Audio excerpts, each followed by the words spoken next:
Game Up, they make a thirst-quenching adult beverage with a special blend of electrolytes. Comes in 4 great flavors: fruit punch, lemon lime, orange, and grape. That's right. Only 110 calories, low carb. Enjoy yourself some Game Up. UFC Fight Night review. We're just going to look at the main event and co-main event. Anything else you want to point out before we get to the co-main? The heavyweight fight before that, I just want to point out, Sergei Pavlovich, Jairzinho Rozenstruik had a terrible 3-round decision. A fight so bad that Rozenstruik got cut afterwards. It was just very boring. Neither guy really engaging. Sergei has definitely lost his aura since that fight with Tom, and then he lost to Volkov, and then he's gun shy against Rozenstruik. So we'll see. Yeah, we'll see how it goes for Sergei. He needs a big standout win. Hopefully he'll get it soon to get back kind of some buzz. Co-main event, Sharaputdin Magomedov versus Michael Venom Page. MVP looking good. Wasn't the craziest fight or anything. I was hoping, I think, for a little more action, but I guess in retrospect, we probably should have saw this come in. MVP doing what he does, awkward, counter fighting, and Sharaputdin really just didn't have an answer at this level of his game right now for that style. But I thought good win for MVP, and I know they mentioned at the press conference they'd like to.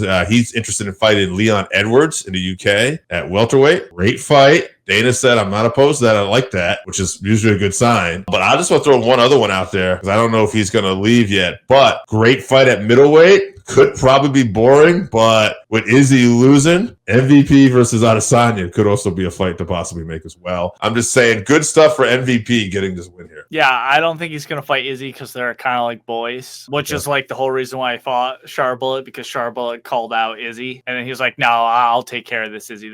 I'll take care of your light work or whatever.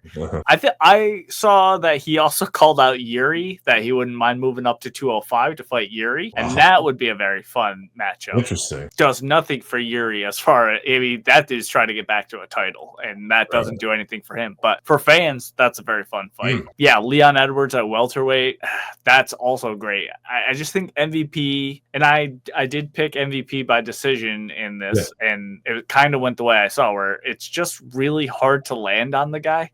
So until guys have actually gotten in there and seen that movement and tried to get that timing, you just it's very hard to get. So I think he can beat a lot of guys, even if he's probably not going to be champ at any of these weight classes. But looking forward to whoever he fights, because he is an exciting fighter. Israel Adesanya versus Nassourdine Imavov. I thought Adesanya was looking good in that first round. I thought he won the first round, and he got caught round 2. There was a couple times, even though I thought he lost the first round, Imavov did have some power, and he was able to land 1 or 2 good solid punches in round 1 as well. But yeah, round 2, he caught him flush. Could argue an early stoppage, but fighter safety, I didn't have a problem with it. I'm just saying it wasn't like, the most definitive. He wasn't out. Yeah. He was still moving, but even Imavov, he just was the first guy, to finish Jared Kinnear a couple fights. So this guy is on a tremendous roll. To me, he should be the guy who fights the winner of this weekend's main event for the middleweight championship. I think that's going to be Chimaev, but good point.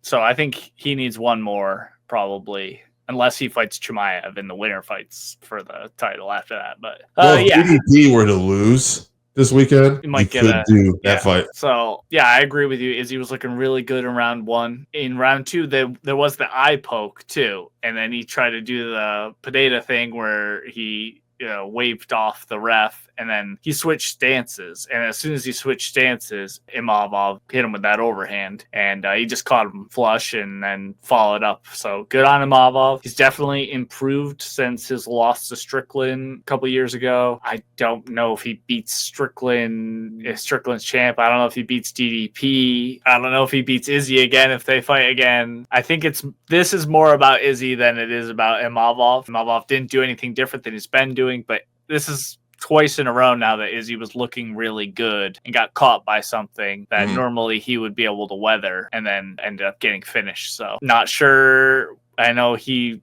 talked about, being with his family, helping his training partners out and stuff, and then he's going to take some time and make a decision. So if he calls it there, that I'd be fine with it. Luke Thomas was talking about, and I agree with him, certainly second greatest middleweight of all time behind Anderson Silva. You could even put him first. He was champ for over 1,000 days. He ran through the whole division 2 times. So if he does call it a career there, he's done everything. So shout out Hall to of Izzy. Famer. Yeah, Hall of Famer, absolutely. He already has a fight in the Hall of Fame with Kelvin Gastelum. So if not, if he wants to come back, maybe pick and choose just a few interesting fights and not shoot for the title would be my advice. My nobody me. Do you think he called a career after the UFC, or do you think he goes to BKFC kickboxing? No, I don't think he wouldn't step down. I think he cares about his legacy, and that's a target. He doesn't need the money. He's definitely made enough money. Nope. Yeah, so I don't think he would go do that, unless, Karate Combat did something fun, like there was some sort of fun fight, but I don't know how serious he would be involved in that. But no, I don't think we would see him fight after UFC if he decided to retire. I don't think he'd do GFL. I do wonder about Karate Combat or even bare knuckle, only because it's a different kind of combat sport, and I could see the allure of trying to conquer another combat sport. And if it didn't work out, I don't think it'd work out. I don't think he'd spend too much time at it, but I could just see him, having that upside. Because he's already conquered kickboxing. Now he's conquered MMA. You know what I mean? I'm just saying. I don't see Izzy as the bare knuckle guy. No, me neither. I'm sure they'd welcome him. Oh, I'm sure they would. I'm sure they'd pay him a lot too. But they would. I don't want to be disparaging towards those guys because I love the bare knuckle sports. I love what all those guys are doing. But those are more the meathead knuckle dragger brawler types. Yeah.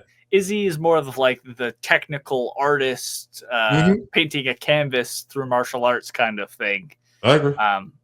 And that's similar to what MVP does, and that didn't work out too well for him.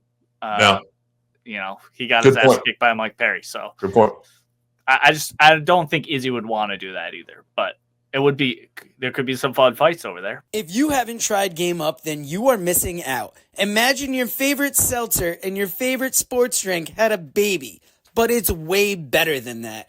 Each can is 110 calories, low carb, 4.9 ABV. It's a nice light drink that is not light on flavor. Game Up comes in fruit punch, orange, lemon, lime, and grape.